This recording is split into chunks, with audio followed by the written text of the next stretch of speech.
આપણે બનાવવાની છે બર્ગર. તો બર્ગર બનાવવા માટે આપણે બર્ગરના પાવ લઈ આવ્યા છે સ્પેશિયલ. તો આ પાવના આપણે બર્ગર બનાવવાના છે. તો આપણે આને સાઈડમાં રાખી દઈએ. હવે આપણે બટેકાનો મસાલો બનાવવાનો છે. તો બટેકાને બાફી લીધા છે, બાફીને કમ્પ્લીટ કરી નાખ્યા છે. તો આપણે આનો મસાલો બનાવવાનો છે. તો આપણે બટેકાને પીસી લેવાના છે. આપણે એની અંદર આ લીલા મરચાં અને આદુની પેસ્ટ નાખીશું અંદર. આપણે એની અંદર સ્વાદ પ્રમાણે મીઠું નાખીશું. આપણે ગરમ મસાલો નાખીશું. આપણે ધાણા જીરું નાખીશું. અડધી ચમચી આપણે હળદર નાખીશું. આપણે સ્વાદ પ્રમાણે થોડીક ખાંડ નાખીશું. હવે આપણે આની અંદર એક લીંબુ નાખવાનું છે. આપણે લીંબુ નાખીશું સ્વાદ પ્રમાણે. આપણે આની ટીકડી બનાવવાની છે. બધો મસાલો મિક્સ કરી દેવાનો છે. આપણે હવે હાથે મિક્સ કરી દેવાનો છે મસાલો.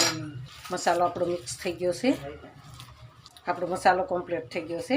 હવે આપણે એની ટીકડી બનાવવાની છે. તો આપણે ટીકડીને આવી રીતના બનાવવાની છે. આપણે આવી રીતના ટીકડી બનાવી નાખીશું બર્ગરમાં અંદર મૂકવા માટે. પછી આ ટીકડીને આપણે પાવના ભૂકામાં બોળી અને આપણે તળવાની છે. તો આપણે આ બધી આની ટીકડી બનાવી નાખવાની. આપણે આ એક લોટી મૂકી છે. આપણે આ માખણ લેવાનું. માખણ છે. આપણે આ બર્ગરના પાવ છે એને આપણે આવી રીતના શેકી લેવાના છે.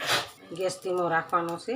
માખણ નાખતા જઈશું અને આપણે પાવને શેકવાના છે. તો ટીકડી તળવા માટે આપણે તેલ મૂકીશું. આપણે બટેકાની ટીકડી બનાવીશું. ટીકડી બનાવી અને આની અંદર બોળી દઈશું. આ છે ટોસ્ટનો ભૂકો. આવી રીતના આપણે બોળી દેવાની છે. આપણે આને તળવા નાખી દઈશું. આપણું તેલ આવી ગયું છે. આપણે અંદર એડ કરી દઈશું. આપણે આવી રીતના ટીકડી તળી લેવાની છે. ડીશમાં આપણે કાઢી લઈશું. આપણે ટીકડીને ડીશમાં કાઢી લઈશું.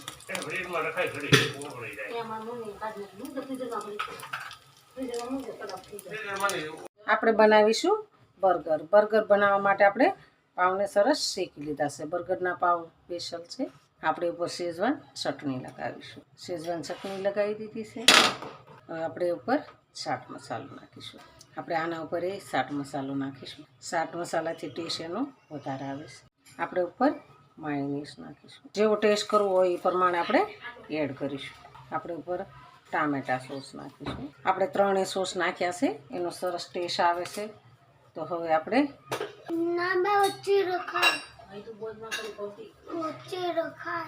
આવી રીતના આપણે ટામેટા ગોઠવીશું.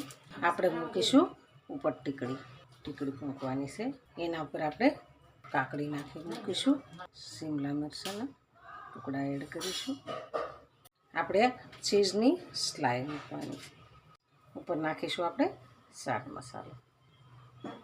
આપણે એના પર મૂકી દઈશું. હવે આપણી બર્ગર સરસ તૈયાર થઈ ગઈ છે. એકદમ મસ્ત બની ગઈ છે. તો હવે આપણે ગેસ ચાલુ કરીશું. એમાં નાખીશું માખણ. માખણ નાખીને આપણે બર્ગર મૂકી દેવાનું છે. આપણે એને ઢાંકી દઈશું.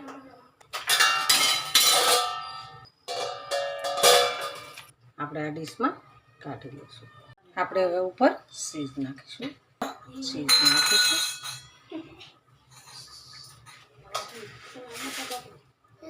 આપણું બર્ગર સરસ તૈયાર છે. એકદમ મસ્ત બની ગયું. તો હાલો ખાવા.